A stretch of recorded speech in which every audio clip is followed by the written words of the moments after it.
Okay, so we're going to start our next half of the course. We're going to be doing vectors instead of calculus now. Calculus and vectors is really what the course is called, and we're going to be looking at the second half of that stuff now.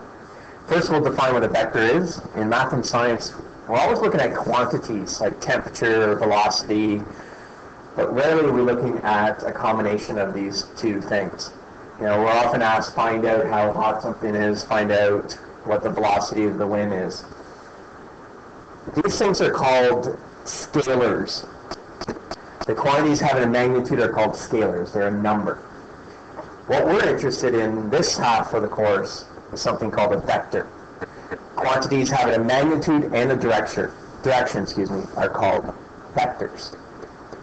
And as you're copying this down, if you ever need to ask the supply teacher to pause, just have them pause it so you can continue to move on with the rest of this. So we'll look at a couple examples of what vectors are.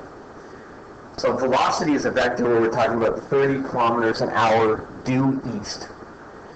You'll notice the scalar part of that is the 30 kilometers an hour, but when I give it a direction, it now becomes a vector, saying it's due east. And 30 kilometers an hour due west is a completely different vector because it has a different direction, even though the magnitude is the same. Weight is one. Weight actually is how much effect gravity is having on something.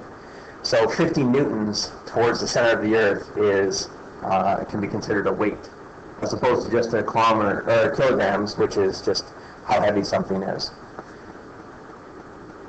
There are other ones like acceleration, friction, momentum, and we're going to study lots of those this unit.